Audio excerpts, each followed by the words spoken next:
मेरे आ, हिंदू मित्रों, भाइयों और बहनों, मैं आज आपके बीच में इसीलिए आया हूँ ये बताने के लिए कि मैंने अब मेरे साथियों के साथ सारी जो औपचारिकता है उसको पूरा करके मेरा जो याचिका है, जनहित याचिका पंढरपुर के विठल रुक्मणी मंदिर को मुक्त कराने के लिए सरकार से इसकी जो याचिका है उसको हमने पेश किया है। उसमें सारी जो कागज़ की जो नियम है उन सबको पूरा करके अब वो स्वीकार हुआ है और अब कोर्ट के सामने उसको पेश करनी बाकी है और मेरी बहस करने की बाकी है। हम आशा करते हैं कि कृष्ण भगवान की आशीर्वाद से इसमें हम विजय प्राप्त करेंगे और पंढरपुर के जो जो मंदिर है उसको सरकार के नियंत्रण से मुक्त कराएंगे। हमारे संविधान के अनुसार सरकार जब ये देखती है, सोचती है कि वित्तीय हिसाब किताब या जो वित्तीय अनुशासन है उसका पालन नहीं हो रही है किसी मंदिर में, तो मंदिर को वो अपने हाथ में नहीं ले सकते। लेकिन जो वित्तीय विभाग है उसको वो एक अल्पकाल के लिए अपने हाथ में लेकर उसको सुधार के, शुद्ध करके वापस कर देना होगा मंदिर को। हमारी संविधान के अनुसार सरकार मंदिर का नियंत्रण नहीं कर सकती। ये जो अभी सरकार अपने हाथ में मंदिरों को ले रही है, पहले भी लिया है। अब वो जो हमारी संविधान बनने के बाद भी सरकारें मंदिरों को अपने हाथ में लेकर पूर्ण रूप से, यहाँ तक कि जो पुजारीगण हैं उनकी भी नियंत्रण, यानी उनको भी मनोनीत करने में सरकार के हाथ है। ये हमारे ब्रिटिश काल से शुरू हुई थी, क्योंकि मंदिर से हमारे देश की मुक्ति के लिए लड़ाई होती थी। तो मंदिर को बंद करने के लिए, उसको नियंत्रण में लाने के लिए ये सब किया था। अब अभी भी वही चल रही है, लेकिन चलना नहीं चाहिए, क्योंकि तमिलनाडु में शिवा मंदिर, जिसको सभानायगर मंदिर कहते हैं, और ये नटराज मंदिर जो है ये 2000 साल पुरानी है। डीएमके के जो नेता थे करुणानिधि, उनका एक स्वप्न था कि इसको हमारे सरकार की हाथ में लेंगे और हिंदुओं को एक सबक सिखाएंगे। और उन्होंने लेने के बाद पुजारी जो थे वो गए कोर्ट में, पहले दर्जा में, फर्स्ट एक सिंगल जज की कोर्ट में, वहाँ हारे। फिर उसकी अपील में डबल जज में हाई कोर्ट में गए, वहाँ भी हारे। फिर हताश होकर बैठ गए।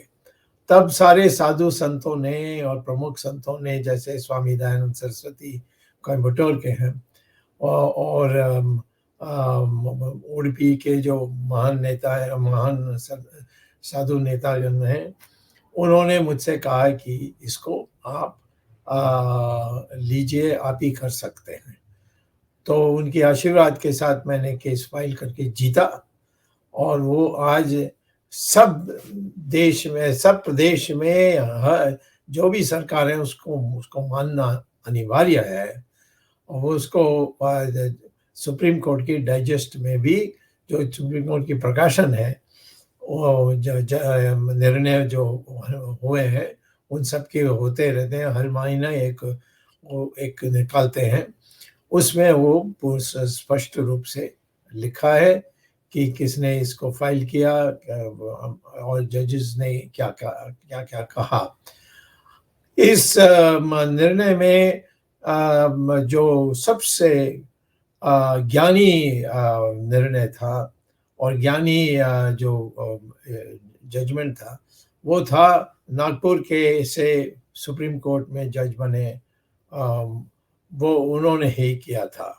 बोबडे उनका नाम है, उनके पिताजी भी एडवोकेट जनरल थे, ये सुप्रीम कोर्ट के चीफ जस्टिस भी थे, उनके उनके बेटा। और उनकी जो सूझबूझ थी, उस कारण से हमें विजय मिली। उसी की तर्क पर आज मैं महाराष्ट्र मैंने विराट हिंदुस्तान संगम के नेतागण और हमारे राष्ट्र के जो प्रमुख महामंत्री हैं जगदीश शेट्टी, जगदीश शेट्टी ने भी एक याचिका फाइल की है जिस पर वो बहस करेंगे।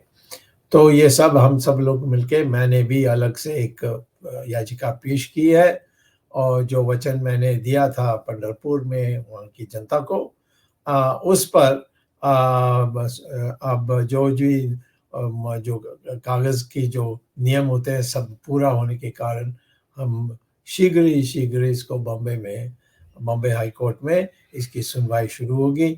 और क्योंकि पहले से तय हुआ है सुप्रीम कोर्ट की जो निर्णय है, तो मैं समझता हूँ कि हमारी काम आसान होगी। और जैसे होती है, हम आपके पास इन्हीं पंढरपुर आएंगे और खुशी मनाएंगे, और भगवान कृष्ण की को हम अपने नमस्कार करके उनको धन्यवाद देंगे कि उन्होंने इसको संभव होने दिया है। मैं कोई कसर नहीं छोड़ने वाला हूँ और इसको प्राथमिकता देने वाला हूँ, और इसीलिए इस जनहित याचिका से जरिए जो लोग दुखी थे इतने दिन, और जो महाराष्ट्र सरकार की मूर्खता थी इसको अपने हाथ में लेने के लिए, जब सुप्रीम कोर्ट की फैसला होने के बावजूद भी किया है।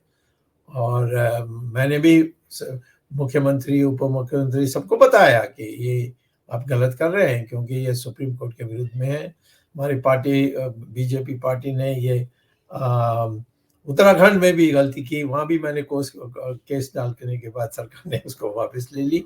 और आज भी मैं कहता हूँ महाराष्ट्र सरकार को, अपने अपमान मत कराओ, इसको वापस ले लो, कोर्ट में जाकर बोलो कि हम इस याचिका का विरोध नहीं कर रहे हैं, हमारी ये गलत हुई है और इस मंदिर को छोड़ रहे हैं। नहीं तो इस पर बहस करके हम जीत कर, जो जनता की, जो पंढरपुर जनता, क्या सारा देश में कृष्ण भगवान जो गीता हमें दिया था उसको हम कैसे भूल सकते हैं, कैसे उनकी मंदिर को छू सकते हैं। उस मुक्ति से हम सब खुशी मनाएंगे। ये कहकर आप सबको नमस्कार, और आपकी आशीर्वाद और आपकी प्रार्थनाएं आवश्यक है कि हम इस केस में जीतें। धन्यवाद, नमस्कार।